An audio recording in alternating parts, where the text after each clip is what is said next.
Good evening. Welcome to Facts as we join in. Slowly, everybody will be trickling in here in a minute to go over our discussion today on the Gospel of Mark, particularly starting off with Papias' claims about him. Last week, we jumped in on Papias' eyewitness testimony to those who were with Jesus through Aristion and John the Elder, as well as being a hearer of John the Apostle. Also, in keeping with that, he knew others who were with the apostles. For example, the four daughters of Philip, as well as Philip himself as being called a companion of his, and then also Justus, one of those who were being considered to be one of the apostles who replaced Judas Iscariot in Acts 1. He had information about him. He had a collective group of eyewitness accounts around him, which connected him with Paul and Luke and others in his realm of influence, as well as those that knew him as a bishop in Hierapolis. So we kind of launched with him, and we'll get into others today as an introduction, and then we'll back up and look at them as well, what they say about other gospel accounts. But we're going to start with Mark. And one of the questions I want to really address is Mark's gospel Mark? And how could he write a gospel account? We'll see in a minute when Papias said he is not an eyewitness of Jesus and he wasn't with Jesus. So how could he write an account that's relevant to the life and ministry of Jesus when he wasn't an eyewitness? So the question that needs to be asked, is he a follower of an apostle? Is he a secondhand witness writing on account of another? And that person, that man that we have, that we're going to put on trial today is Peter. Can we prove that? And I'm going to do my absolute best to go quickly through these because I'd like to today to be able to cover both the external evidence along with the internal evidence as well. What I want to do is bring up the stream and add to our stream the Gospel of Peter in the notes that we have. One of the things that we're going to look at is Mark, the Gospel of Peter, ultimately at the end of the day. Not to be confused, by the way, with the Gospel of Peter itself that has been found, at least fragmented form of it. If you would like more information about that gospel, I actually wrote an entire article about it. It is on citylightseattle.com's blog. And with that, I even did my own translation of the manuscript, which covers pretty much the death, burial, and resurrection, including the trial of Jesus ahead of time. It's a fascinating gospel, but when I'm saying the Gospel of Peter, do not misunderstand the one that is fake, rather the one that would be considered legitimately Peter's gospel, who is penned or written on behalf of him by Mark. And so we want to jump into this subject, looking at the earliest evidence, revisiting Papias' statements here as we introduced him to you last week, considering what he says. He says, and the elder used to say. Now he's referring to John the Elder, who we've already distinguished whether or not he is John the Apostle or a distinct John the Elder, as Jerome or Eusebius suggested. We really don't know, so we can't make a dogmatic statement. However, I would like to pose that I do believe that it's possible there were two. But just for the sake of argument, one of the eyewitnesses of Jesus used to say this: Mark became Peter's interpreter. Now, don't forget that word, and I'll make sure to remind us of it throughout this. And it says, and he wrote accurately all that he remembered, not indeed in order of things said and done by the Lord. Now, this seems to be accurate on behalf of the fact that Mark's gospel at times it really does appear to not be aligned chronologically with events the same way Matthew's or Luke's gospel is. And perhaps we can touch on that as to why as we go into this, but don't forget that either. Notice what he continues to say, for he had not heard the Lord, nor followed him. Now, there's some theories out there in Mark's gospel that this strange character who ran away naked after his cloth was removed, and he ran away while Jesus was in the garden and they were coming to arrest him. Some believe that only since Mark mentions that, it must have been Mark. Well, there's good reason to believe it's not Mark, and one of them is Papias' testimony. He had neither heard the Lord nor followed him. And that's consistent with other church fathers. I also have another theory about who that guy is, and hopefully we'll have time to get into why I believe it wasn't Mark, but actually somebody else that we'll distinguish later. But he says he had not heard the Lord nor followed him, but later on followed Peter. He used to give teaching as necessity demanded, but not making, as it were, an arrangement of the Lord's oracles, so that Mark did nothing wrong, and thus writing down single points as he remembered them.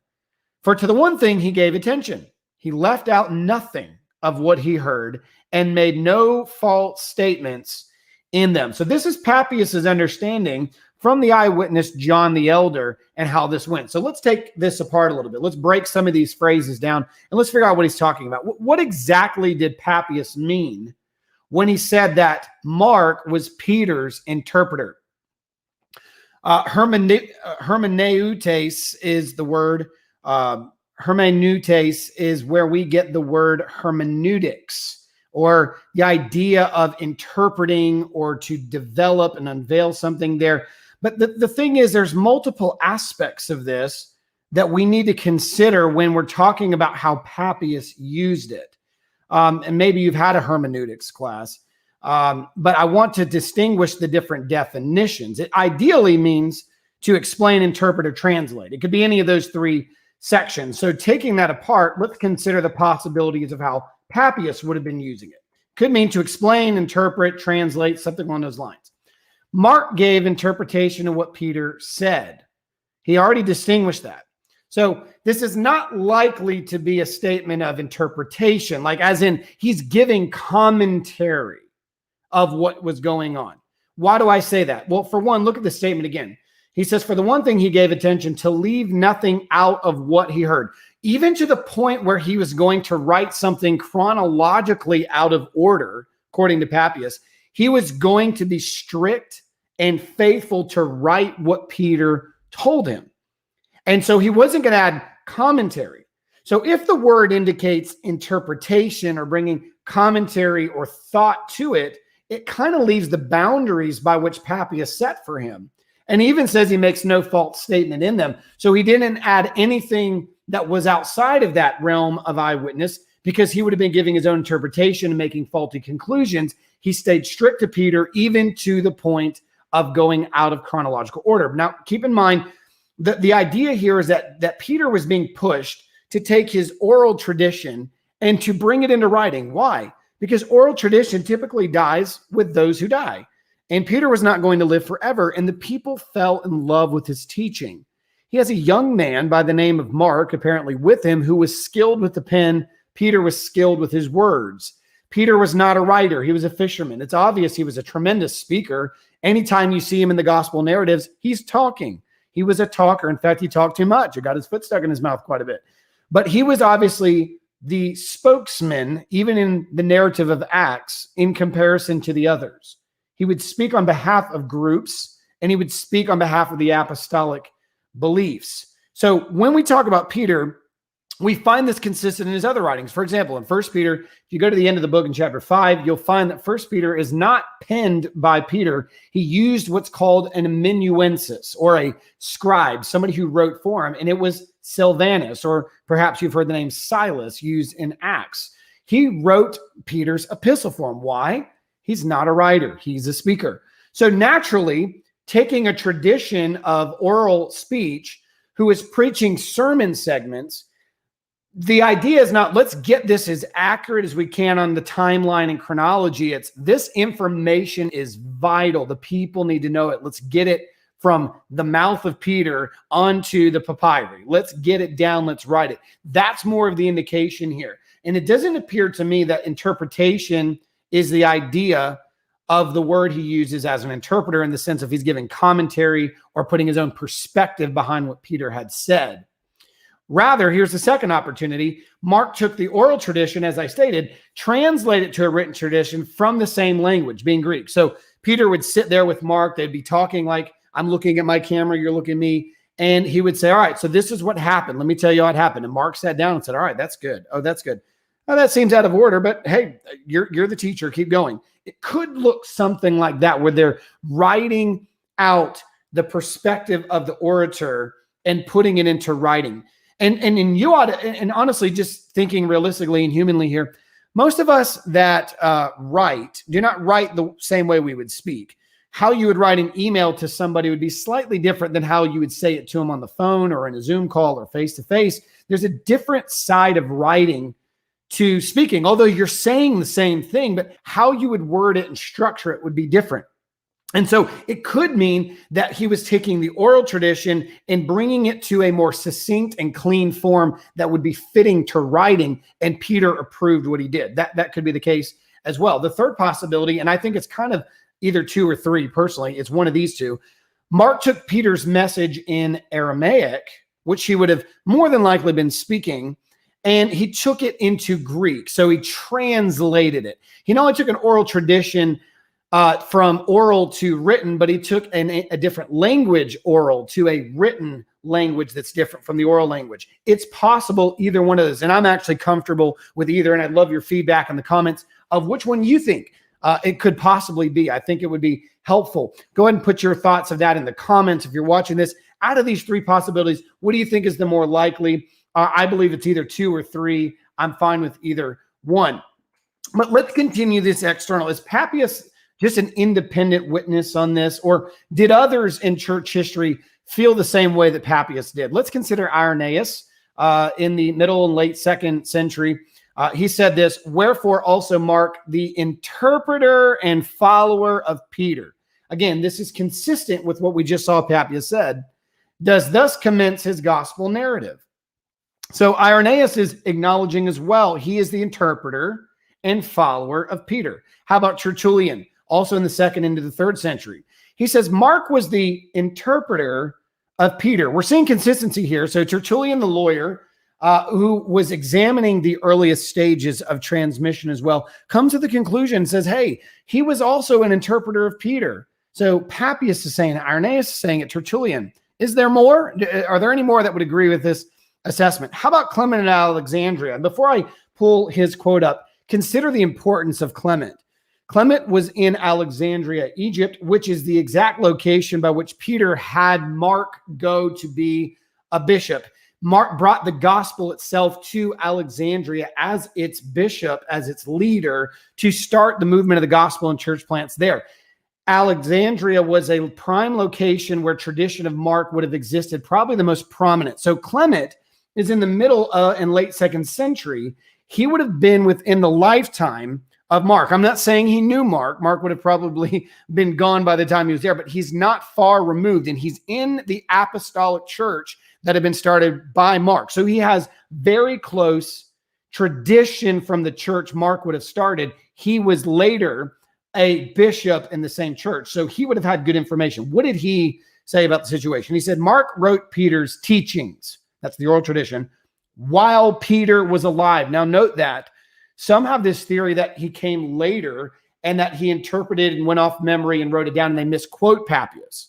Remember, Papias said he didn't do anything outside of the realm of what he was told, and that he didn't do any false statements. We have a little bit more insight on what could have been said there by Papias. Clement is helping fill this out a little better, saying, hey, he wrote Peter's teaching while Peter was actually alive, and he says Peter did not urge this or forbid it, meaning it wasn't his idea, and he certainly wasn't against it. In fact, he would have approved it. So let's consider in this. We have multiple witnesses, and we'll bring more up in just a minute. But we consider the continuation of external evidence. That seems like a lot, but it's really not all. There's others. Origen as well, who was in Egypt later, went to Caesarea. Notice what he said. The second gospel, and he calls Mark the second, not the first, which is interesting. We'll get into that kind of stuff later, and I really don't want to get boggled down with that. He said the second gospel was that according to Mark, who wrote it according to Peter's instructions. We have consistency here on this terminology. There's also a document called the Marcionite Prologue to Mark, and there's also one for some of the other gospels. One of them is missing, but this is predominantly agreed upon as late 2nd century, 180 to 190 AD, and this was against the Marcion's perspective of corruptions. This is in Latin in numerous places, but notice what this late 2nd century, and I find this one kind of humorous. It says, Mark recorded, who is called Stumpy Finger. So it has a witness of his body and what it would have looked like, because he had fingers that were too small for the height of the rest of his body. So he had a nickname, Stumpy Finger. I don't know if I would have appreciated that. Maybe Mark did not appreciate that, but it made him one of the guys. It included him. But apparently his fingers were too small for the height of the rest of his body. And so he himself was an interpreter of Peter. considered that again. Then Jerome also weighed in on this in the 4th century. Mark was a disciple and an interpreter of Peter. He wrote a gospel that Peter approved of, as Clement and Papias said. So he recognized Papias as saying that this took place while Peter was alive, because Peter actually approved the work when it was said and done. So we have external evidence all over the place about this claim. And one of the things that I want to do is look at the summary of this. So let's summarize the external evidence in 2 ways. One, to dismiss Mark as Peter's interpreter, and to continually propose a hypothesis that the writers were some unknown 1st century Christian or Christians, is to condemn someone as guilty without ever producing an actual person of interest. Let's take this to a courtroom setting. Let's back up and put ourselves in a courtroom situation. If you have a verdict, or you're trying to pass judgment on somebody, or an eyewitness or something like that, you say, I believe he is the murderer and here's why. You have a person of interest. Here's some evidence. Here's a claim. Here's a video. Here's a picture. You use the evidence or the claims that you have. For somebody to come in a courtroom and say, I think it was that guy and he just kind of looks like a murderer, seems to fit the description, it's got to be him. That's not substantial evidence. You have to work off of a person of interest. And the idea that's continually being circulated into modern scholarship, and even in the Christian realm of circles when examining the 4 Gospels, to me has been a little bit shocking. That there's this continuation that these documents of Matthew, Mark, Luke, and John circulated into apostolic founded churches that universally, just without corroborating through all this, accepted these 4 Gospels and expelled others, had just received these accounts from miscellaneous unknown people, just accepted them as the apostolic teachings, believed them, lived them, transmitted them, translated them, published them, and distributed them without even knowing where they originated. To believe that it's just some unknown Christian or a group of Christians or a church, where in history can we go to identify an actual person of interest? Who are the people that did this? Well, some followers of Jesus or the apostles later. It wasn't the apostles. It wasn't eyewitnesses. Followers later. Where at? What location? What city? What church? What bishop? What Christian group? Who did this? Even when the Gospels were being corrupted by Marcion, for example, corrupting the Gospel of Luke as well as Paul's epistles, it was identified instantly by the churches. This dude is corrupting these gospel and epistles. He is a heretic. They called him out. They knew when people were corrupting these. Do you not believe that same church that knew he was corrupting these gospels when people would have been inventing them as well? Where is the person of interest? See, we have, as Christians who hold to the perspective that Mark was Peter's gospel, we have multiple people of interest. We have multiple people saying it was Mark writing for Peter. It was Mark interpreting for Peter. I just gave a long list of historical facts. So we have to do something. We have to either excuse all of that away and choose to identify an unknown group or person and say they did it and the church has just blindly received it. To me, it is not a good historical argument. Now, I have good men that disagree with me on this, but I think this is something that should be considered. So number 2. So dismissing it is one thing, but though Mark was not an eyewitness of Jesus, here's what we should consider in summary. He faithfully translated or interpreted Peter's oral testimony of Jesus to give a written account that would exist long after Peter's oral tradition would perish. Peter made claim that he knew Mark when authorizing his first epistle. He called him a son in 1 Peter chapter 5, verse 13. It's not that he was unaware of this man. He knew him and he called him a son. Somebody like Paul would call Timothy and Titus his sons. This person of interest can also be validated by multiple historical sources, such as Papias, Irenaeus, Tertullian, Clement of Alexandria, Origen, Jerome, and these anti-Marcionite documents and others who are all testifying not just from anywhere, apostolic churches that were actually started by the apostles, which means they would have recognized. Keep in mind that even Paul warned that letters were coming in, forging his name on them, and that if anybody wrote to them or came to them with other gospels, let him be accursed. He talked about how he wrote certain epistles like First Thessalonians and writing to these different churches. I'm writing this with my own hand. This is my trademark. I'm letting you know this is me. Forgery was already happening. The churches were already on high alert. They were being warned by the apostles themselves that impersonators were coming in. They would have been overly cautious about an account of Jesus that did not align with the apostolic tradition and teaching of the apostles themselves, why they existed. They would have had an approval that these are valid and legit because they knew the source in which they came, the messenger by which it was given. When you talk about first century distribution, it is just as important to not only know the writer, but the messenger who delivers the writing. This is important to note in the first century. Look at the epistles, for example, of Paul. Notice the names of people he recognized and would say, so-and-so is delivering this to you. When he sent a letter to Philemon in the church of Colossae, he sent back Onesimus and others to bring validation of he actually knew Paul, he was connected to Paul, and he's somebody approved by Paul. And Paul's writing in the letter, I'm approving this guy. There was not just the importance of the writer, but the one who delivered the writing to the church. There had to be a chain of credentials that were actually passed in order for them to accept it. They're not just go, oh, that's a cool story of Jesus. Oh, these are great. We should accept this as our gospel down here in North Africa. Meanwhile, the churches in the East are doing the same thing over in Asia Minor. Like, man, this is really good. I like this. This sounds great. We should include this and start using this.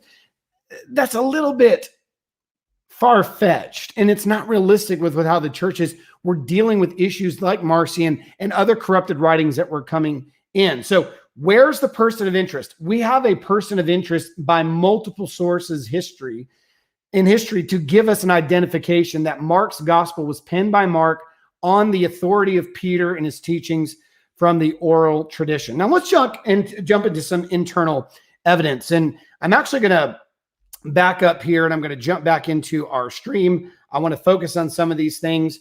When we're looking at the internal evidence, I want us to examine this not necessarily as fact. In fact, in the sense that I'm going to give you some hypothesis without evidence, and I'm going to make arguments that have indicators, but I'm not being dogmatic. I'm just saying, look at the pattern. So I want to clarify that before we start.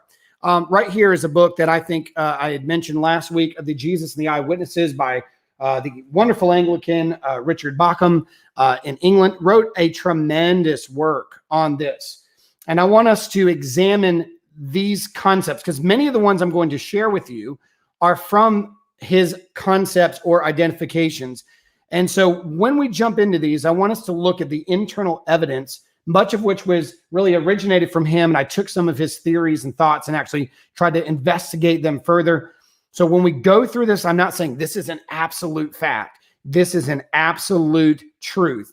I'm giving you patterns, signs, indicators, no more than somebody saying it can't be an eyewitness. They can't factually say that at times. I want to be careful to say, I'm not saying I can factually say this either. I'm saying that there's a lot of indicators that an eyewitness wrote this. And if we can take enough of them and look at them, we might come up with a good argument. And I'd like to go through these, and I'd love, on time, we're doing pretty good. I'd love to cover all of the internal evidence.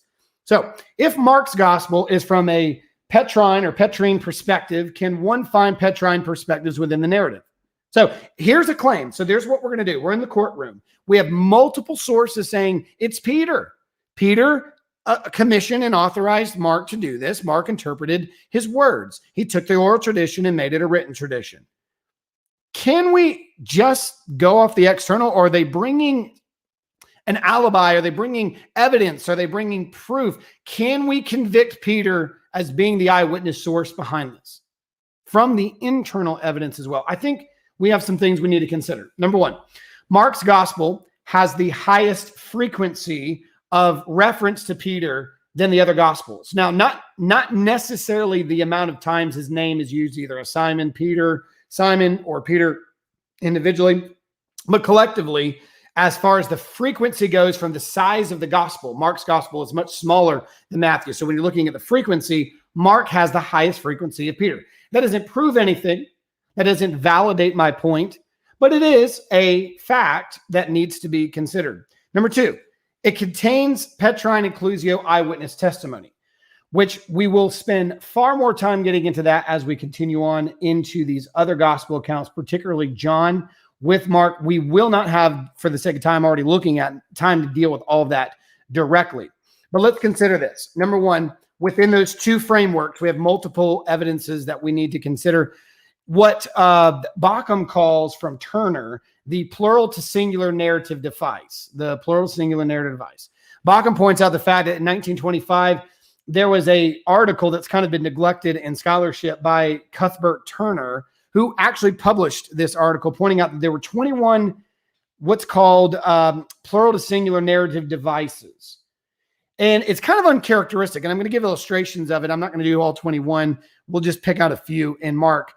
It's kind of uncharacteristic for a writer to do this. It's actually almost improper in some ways. But if we understand the testimony is this is an oral tradition put to written tradition, it's not that hard to deal with, and we can see it's not a problem. It's not a mistake. So here's basically the summary of it, and I'll give examples. Turner argued that a characteristic aspect of Mark's narrative shows that the story was told from a perspective of the member of the 12. And this is due to Mark reproducing the story, particularly of Peter. For example, so what is this? What is this plural singular narrative device? It is a plural verb without any explicit subject. Again, not the best way to write. You typically want to have a pronoun that goes back to its antecedent. And you want to have verbs and pronouns and nouns working collectively, identifying the subject. Well, we don't have that quite a bit in the Gospel of Mark in comparison to Matthew, and definitely Luke. Luke is very good at identifying the proper subjects, the person of interest, the person talking, the person being pointed to in the story. Mark's a little bit ambiguous, but not fully ambiguous because you get the idea. It's used to describe the movement of Jesus and his disciples. So this device is typically when Jesus and his disciples are together, having conversations, traveling from place to place on ship, etc. And it's followed immediately by a singular verb or pronoun referring to Jesus alone. So you have the collective group traveling and moving together, and the narrative just jumps right into Jesus alone and his statement and his perspective, and it only refers to him when you're looking at the verbs and the pronoun. That is the idea of a plural to singular narrative. Let's look at, and it most often used when Jesus' disciples, as I said, are moving from place to place, and it focuses primarily on the eyewitnesses who traveled with them. That would be the apostles, the 12, and perhaps even more, including the women and the other disciples. But it typically takes place when the eyewitnesses travel with Jesus and how they encountered him. Let's look at some examples. Chapter 5, verse 1 through 2 of Mark. It says they came. Notice that they came. It's a verb. There's plural. There's more than one. They came to the other side of the sea, to the country of the Gerasenes. And when he stepped out of the boat. Now, right there, it should go, wait a minute. Shouldn't it be in when they stepped out of the boat? It just said they came to the other side of the sea, but it's only focusing on Jesus. It doesn't clarify who they are in this context necessarily. There's no direct identifiable subject here. And then it switches straight over just to Jesus. Like, well, did the rest of them just sit on the boat? I mean, it only one. In a sense, it's not proper writing, quote unquote. But if we understand that if Mark is sitting across from Peter and he goes, so they came across, he's telling this from his perspective. He was on that boat. So they came across from the sea and they came to the other side, and he came out and stepped out of the boat and started teaching the multitudes. He's bringing the focus on the main object at the time. He's not excluding the fact that the group was with him. He's not ignoring the fact that they probably got off the boat too. I don't think they stayed on there forever. But it's not about the group as much as about the person that left the boat and started teaching. The focal point went to Jesus. But he's letting you know that Jesus was traveling with his disciples. He's giving the perspective of there were eyewitnesses with him, and this is what he said. It is using this format and not even identifying the group particularly. Notice another one in chapter 11, verse 12. On the following day, when they came to Bethany, or from Bethany, he was hungry. See the switch there? And it's in the process of traveling. As I mentioned earlier, Turner points out, as well as Bauckham. Another one is in chapter 14, verse 32. Remember, there's 21 of these. We're not going to go through all 21. They went to a place called Gethsemane, and he said, this is an indicator. Again, there's no identifiable subject, and it switches from the plural to the singular. but it's always when they're traveling. It's always in a transition of a scene. When we compare this with the other gospels, it's quite different. It's quite different. And we're going to talk about that in just a second. In these parallel passages with the synoptics, it is clear Matthew and Luke seem to prefer the singular verb to Mark's parallel when dealing with Jesus and his disciples. You don't find this often in comparison to Mark with Matthew and Luke. They just stay consistent. And why not? That's the way you should do it. They came across the sea. They got off the boat. That's the way to handle it. Or he was on the boat and he came off the boat. You typically stay consistent. As you see when you go to the parallel passages in the synoptics, Matthew and Mark do not use this device the way Mark does. Now, why is that? These narratives are told from the experience of an eyewitness. The narratives of Mark, that is, are being told from the experience of an eyewitness with his companions. Mark is giving the narrative from an insider's perspective. That's what this device is doing. It's telling a story from an inside perspective. This is common. This is regular in first century writing. We don't have time to get into Lucian and all these others who would use similar phrasing, or even Josephus used certain types of this. Whereas Matthew and Luke are giving a narrative from an outside perspective, concentrating their focus on a central figure, and that figure is Christ. Now, hear me carefully. I'm not saying Matthew didn't write from an inside perspective. I do believe Matthew was the author behind the Gospel of Matthew. We'll get to Matthew later. But notice what the words, I put this very carefully. Their perspective was not to focus predominantly on a group as much as the central figure in the group, that's Christ. Whereas Mark is not writing from the 20,000-foot view. You have Luke and Matthew writing a 20,000-foot view. The main narrative is to focus on what's happening around Christ, and any source that needs to be added into that is efficient. And we'll talk about why I think Matthew's was done that way. Whereas Mark is not the 20,000-foot view, it's the 12-foot view. He's looking at it from here, the eyesight view, the bird's eye view. He's telling the story from the insider's perspective. And the way that the story is being told in Mark looks like an oral story, not a written one. Whereas Matthew and Luke are predominantly writing from a history standpoint, from a historical standpoint. Whereas Mark is writing, you can tell just by the verbiage, it's not really the best writing. It sounds in its wording oral, like you could see somebody doing that as a preacher, for example, speaking in terms of ambiguity when you're talking about the they and us and them, or he, him, his, but you're not really identifying except by the context of the whole story you're telling. Whereas Matthew and Mark are very different in that. They're distinct. So they're focusing primarily on one central figure, Christ. And again, Mark is focusing on Christ too. But they're letting you know in the travels, there was more than just Jesus. It was his disciples, they came together and Jesus spoke. Or they crossed the sea and Jesus hopped off the boat. You see a distinction between them in this manner. So are there some reasons to believe it's Peter? Yes. Number one, we find him at times speaking on behalf of the group. Here's some other evidence.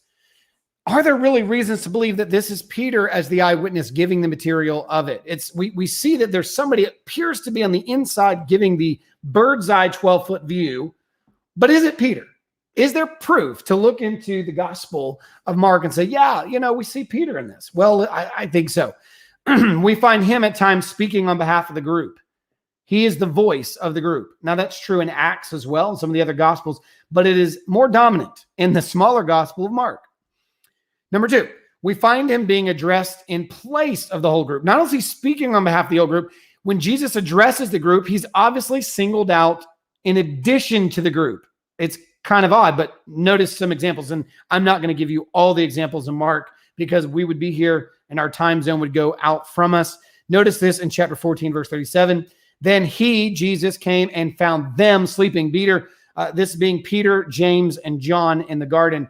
And he said to Peter, don't miss this, Simon, are you, singular, sleeping? Couldn't you stay awake for 1 hour? Stay awake and pray so that you, and that's in the plural, that's not just Peter, that's Peter, James, and John. Now he's addressing all three, won't enter into temptation. It's hard to see this in modern translations. The King James using the pronouns that identify singular and plural actually helps bring this out a little bit better than modern translation. But if you're looking at the Greek structure. He addresses the whole group. He found them sleeping, and he identified Peter particularly. He said, well, he did that because Peter was going to deny him shortly after. Sure, there's no dispute there, but notice this. He wasn't just worried about Peter falling into temptation. That's why he addressed Peter particularly, yes, but he's addressing the whole group by addressing Peter. And he asked him a question, could you not stay awake for an hour? He said, stay awake and pray so that you, Peter, James, and John, plural, won't enter into the temptation. But do you see that? Do you see how we find him being not only the speaker on behalf of the group in this gospel, he's often addressed in place of the whole group. And then we find combinations of the first two, him being the speaker and the one being addressed. Consider Mark 11:21-22. Then Peter remembered and said to him, Rabbi, look, the fig tree that you cursed has withered. Jesus replied to them, have faith in God. He was focusing primarily on the gospel writer saying, Peter remembered this. Well, how would Mark know that? Or how would the writer know his memory unless the memory was shared by the person who remembered? Keep in mind, these are indicators. I'm not saying, oh, well, that proves it. This is Peter. I'm not being that dogmatic. I'm saying when we look at all these indicators and we start piling up these indicators, these are things to consider when they say, oh, well, there's no way an eyewitness wrote this. We must be careful not to jump there without considering the fact, what if it was an insider? What if it was Peter? How do we identify things like these are indicators of a person on the inside telling the story? And this is an indicator that it was Peter. Peter remembered and said, Rabbi. But notice that Jesus didn't reply to Peter. He replied to the whole group. So you kind of see a combination of that. Continuing into our other reasons for, we find that when Peter is on the scene, Peter's perspective is given more detail in comparison to the other apostles. In Mark's gospel, and there's examples of this in chapter 8, chapter 9, chapter 14, when Peter's on the scene in the Gospel of Mark, details follow. There is a greater amount of instruction, a greater amount of teaching, a greater amount of environmental acknowledgments and what took place around. Much more is done when Peter is on the scene. Notice, for example, in Mark 9:5-6, Peter's motives are disclosed to the reader. And I wish we had time to read these, but write these down. Mark 9:5-6, Peter's motives, as I just mentioned, him remembering is mentioned. Well, now his motives as to why he said something on the Mount of Transfiguration is exposed here. How did the writer know that? Unless he's writing it from the person who had the motive and told the motive. Number two, another one to consider is Mark 14. And again, there's others. We just don't have time to put them all here. I want to get through these quickly. Mark 14, Peter is physically removed from the other disciples, and it is his story that is told apart from the others.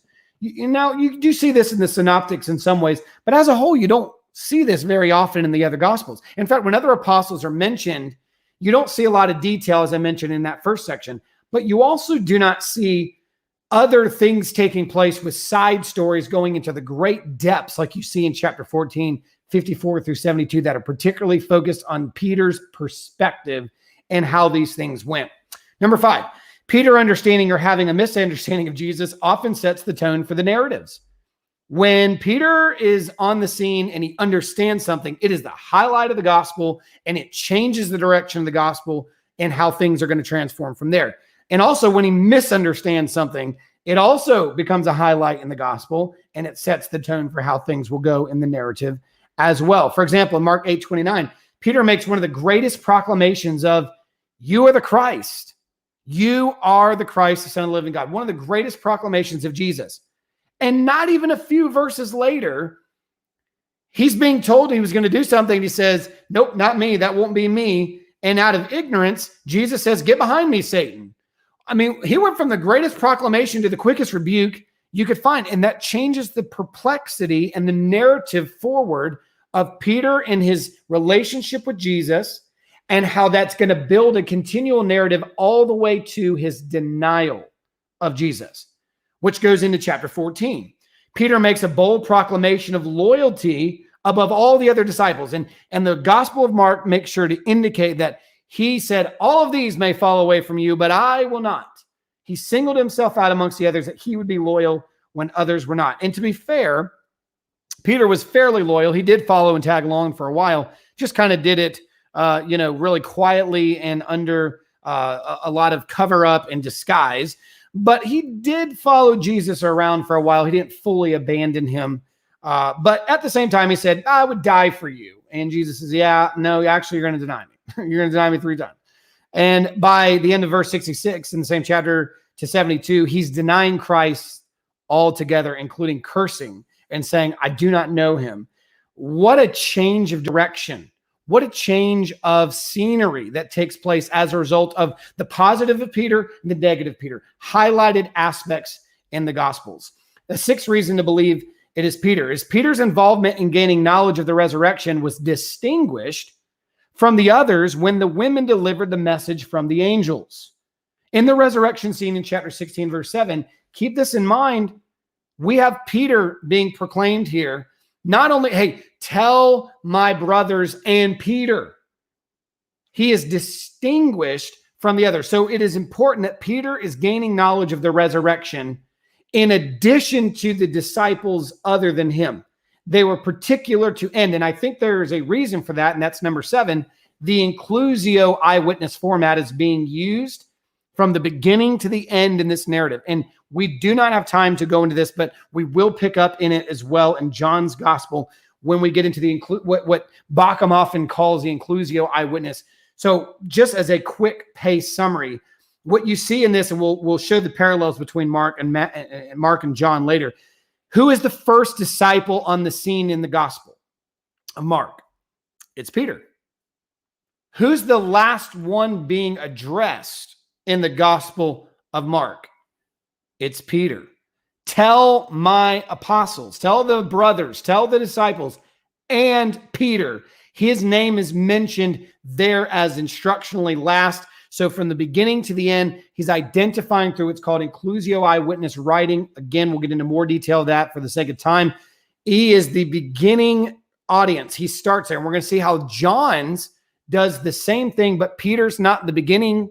He's the only gospel. John's the only gospel where Peter is not the one that's starting out. Rather, Peter had to be brought to Jesus by Andrew. But there's 2 unknown disciples that are not named. One of them is revealed, and the other one stays really kind of quiet and behind the scenes. But we find later in the gospel that it is the disciple of Jesus loved, more than likely. And it's not Peter getting the last word or statement in the gospel of John. Though he's mentioned in the end, he doesn't get the last word. The disciple whom Jesus loved it. And you're going to see the comparisons later. So keep that in mind. Number 8, the writer protects the identity of Peter in potential criminal situation. Mark 14:47. And I want to read this one and kind of show you something in compared to when we look at John's gospel. In chapter 14, verse 47, he does not tell us that Peter was the one who hacked the ear of Malchus off. Notice the wording here in Mark.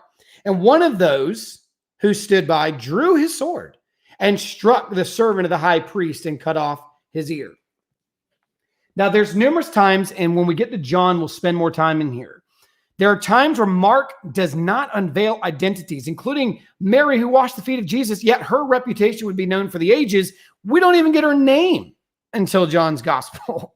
She's held quiet, like this disguising of the person, almost like a protective anonymous figure. We're protecting this anonymous figure. Why? Why, if Peter, everywhere else in this book, he's the most frequently used name. He's the one getting his foot stuck in his mouth. It's not that they're shy to tell Peter's faults.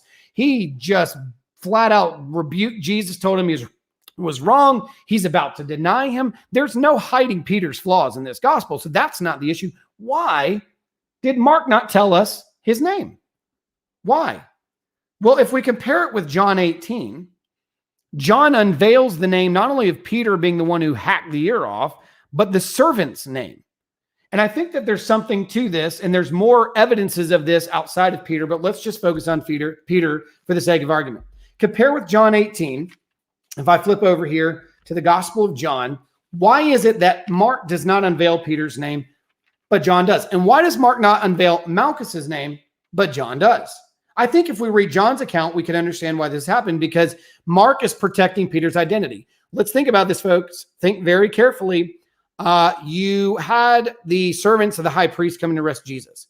A guy pulls out a sword, hacks somebody's ear off. That is a criminal act. It's an attempt of murder. And so if Peter is identified as that person, you're actually putting him in a bad position.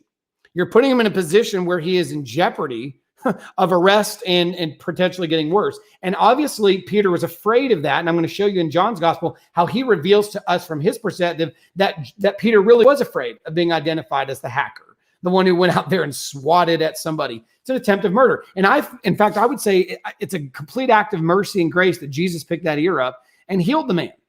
It protected probably Peter from a lot of problems. And that's just my theory. I'm not going to die for it.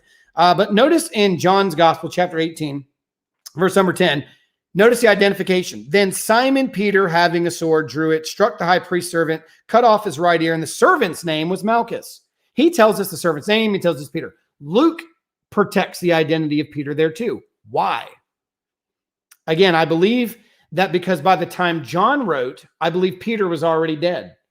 And to unveil Peter's name was not going to hurt him, or you don't want documents circulating that's admitting that Peter's out there hacking people's ears. Even though Jesus picked it up and healed it, it's still an attempt of criminal activity on the surface. And good luck trying to argue that in court when you're already a Jesus follower.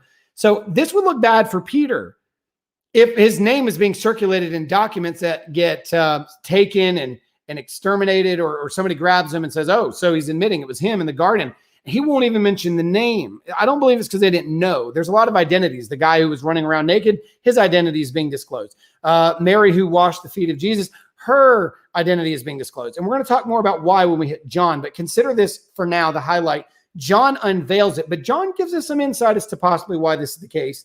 Look at verse 25 of the same chapter in chapter 18.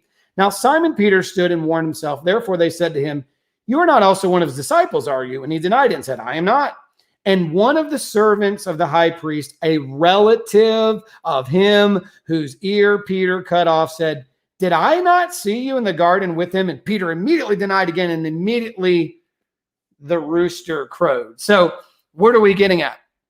It seems to me that John is unveiling the high priest's name, Peter's name, and that he's telling us that Peter was nervous, not just at being associated with Jesus, but that he was being identified as the guy in the garden. And not only that, at the campfire, it was Malchus whose ear was chopped off. One of his relatives said, no, I saw you in the garden. And Peter freaked out. And John's telling us he was not only fearful of being identified with Jesus and being killed for that, but being identified as the one who hacked off the ear of somebody in the garden, and including the relative of Malchus is like, I've seen you before. And Peter's like, no, it wasn't me. He was afraid of being captured at the attempt of a criminal activity. And so when we're talking about this, I think it should be noted when we're dealing with these passages that there are indicators where even Peter's identity was concealed while he was alive. And then John, writing after Peter's dead, has no problem unveiling the names here. And we'll look at other reasons for when we hit John. So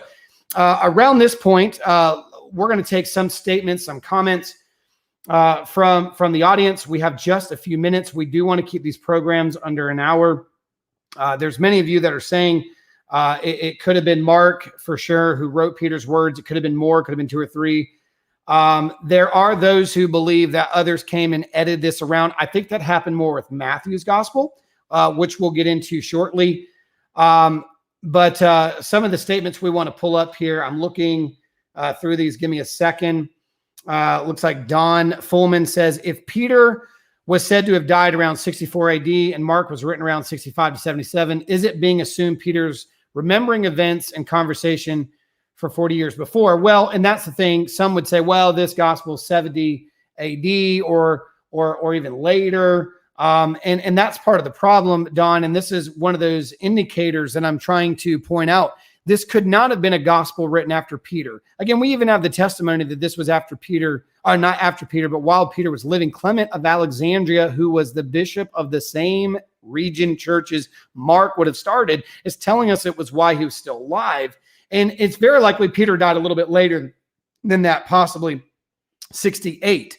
So Paul would have died predominantly, or perhaps earlier, a couple years before that. Perhaps Peter died right around 68 AD. So even if somebody wanted to put it at 65, it's not impossible to believe. In fact, it seems as an indicator, they're pushing Peter to write or to get a gospel written so that there is no loss here from them, because they don't want to lose the oral tradition because they know his life is in jeopardy or it is threatened. And so what we have here from Samuel, the internal evidence is overwhelming. Do you think the lack of theological commentary from the author of Mark, unlike John, is evidence that the author was an interpreter of Peter who added nothing?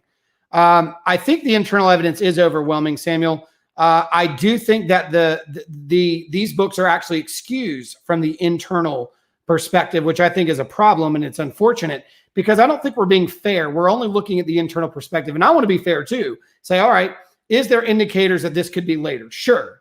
But are we just going to throw away all the other indicators that point to the fact that this could be an inside person, a person on the 12, a person a part of the group? And that's what Bauckham does a great job of doing, and others have done the same. Robinson does the same thing in his book.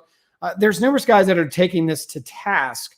So I want to be careful as we go through these discussions that we do not miss the ideas in this context, that there is no evidence outside of external. No. There are claims, and in a court of law, if there's claims, let's produce evidence that see if it matches the claim. Can we go, absolutely, that's Peter? No. But what is the evidence? We have numerous guys, including the churches Mark started, saying it's Mark who interpreted for Peter. But it's not enough just to say that's a good point of reference, or, hey, we have a subject, we have a possible murderer, so to speak. We got a murderer, we've got an identified person.